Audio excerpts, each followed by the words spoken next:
Assalamualaikum warahmatullahi wabarakatuh. Waalaikumsalam warahmatullahi wabarakatuh.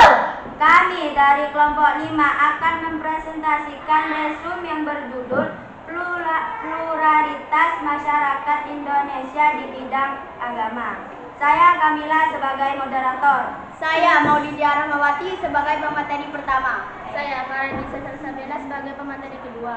Saya Safaulia sebagai pemateri ketiga. Saya Nur Panjawaradila sebagai inakulain. Dipersilahkan untuk pemateri 1 untuk membacakan materi tersebut.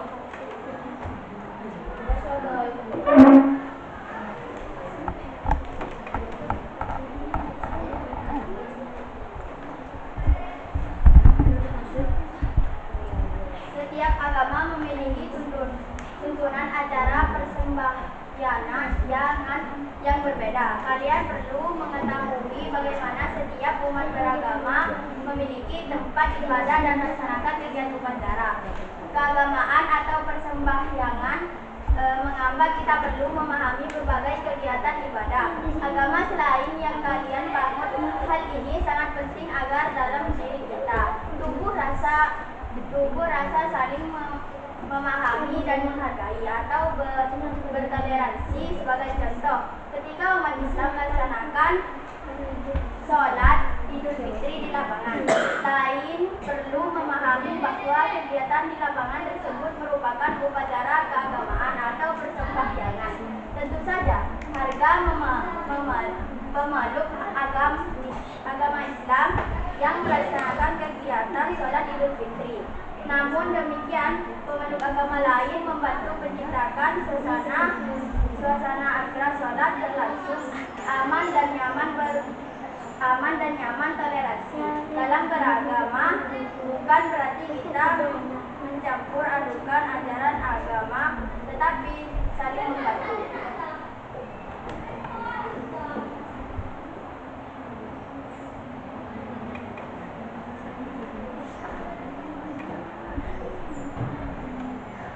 Agama Islam. Pada saat ini, agama Islam merupakan agama yang dipeluk sebagai masyarakat Indonesia. Menurut sensus tahun 2010, sebanyak 87,2% penduduk Indonesia beragama Islam. Agama Islam telah diperkirakan telah sampai di Indonesia pada abad ke-7 yang kemudian diikuti perkembangan kerajaan negara Islam di Indonesia. Sebelum kedatangan Islam di Indonesia telah berkembang agama Hindu dan Buddha sejak sekitar abad ke-7.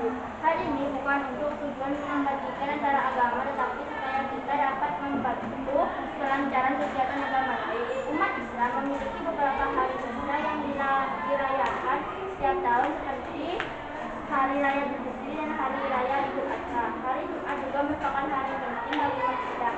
Pada hari Jumat, semua laki-laki wajib melaksanakan ibadah sholat Jumat secara berjamaah di masjid. Selain itu, umat Islam juga memiliki beberapa hari penting selalu diperingati seperti Hari Raya Tahun Baru Hijriah, hari kelahiran Maulid Nabi Muhammad SAW, dan hari turunnya wahyu Al-Quran.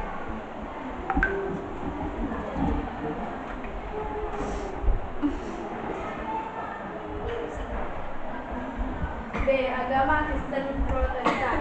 Protestan dalam masa kolonial Belanda. Kristen Protestan berkembang sangat pesat yang ditandai dengan kedatangan para misionaris dari Eropa ke beberapa wilayah di Indonesia, seperti wilayah Papua, Sumatera Utara, Sulawesi Utara, dan Jawa. C. Agama Kristen Katolik. Ada pendapat yang mengatakan bahwa agama Kristen Katolik telah masuk ke Indonesia, tepatnya di Sumatera Utara, sekitar abad ke-8. Namun pendapat tersebut belum didukung bukti yang kuat. Bukti yang paling kuat kedatangan agama Kristen Katolik bersamaan dengan penjelajahan bangsa-bangsa Barat ke Indonesia. Kristen Katolik tiba di Indonesia saat kedatangan bangsa Portugis yang berkuat dengan kedatangan bangsa Spanyol. D. Agama Hindu. Agama Hindu diperkirakan telah masuk di Indonesia sejak awal Masehi pada saat mempelajari perkembangan kerajaan Hindu Buddha di Indonesia. Kalian tentu ingat kapan agama Hindu dan Buddha masuk ke Indonesia. kalian tentu masih ingat beberapa teori proses masuk dan berkembangnya agama Hindu di Indonesia. Agama Buddha. Perkembangan agama Buddha diperkirakan telah bersama dengan perkembangan agama Hindu. Kerajaan Sriwijaya di Sumatera merupakan salah satu pusat studi agama Buddha. Di Asia Tenggara, banyak sarjana dari Tiongkok dan bangsa-bangsa Asia Timur mempelajari agama Buddha di Sriwijaya. Baik, apakah ada pertanyaan dari kelompok lain? Ada.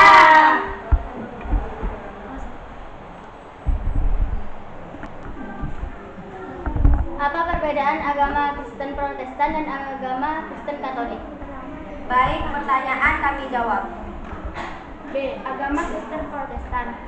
Terprotestan setelah masa kolonial Belanda. Kristen Protestan berkembang sangat pesat yang ditandai dengan kedatangan para misionaris dari Eropa ke beberapa wilayah di Indonesia, seperti wilayah Papua, Sumatera Utara, Sulawesi Utara, dan Jawa. C. Agama Kristen Katolik. Ada pendapat yang menyatakan bahwa agama Kristen Katolik telah masuk ke Indonesia, tepatnya di Sumatera Utara sekitar abad ke-8. Namun, pendapat tersebut belum didukung bukti-bukti yang kuat. Bukti yang paling kuat kedatangan agama Kristen Katolik bersamaan dengan penjelajahan bangsa-bangsa barat di Indonesia. Kristen Katolik tiba di Indonesia saat kedatangan bangsa Portugis yang kuat dengan kedatangan bangsa Spanyol. Baik, apakah jawaban kami diterima? Tidak. Cukup sekian presentasi dari kelompok kami. Kurang lebihnya mohon maaf. Assalamualaikum warahmatullahi wabarakatuh. Waalaikumsalam warahmatullahi wabarakatuh.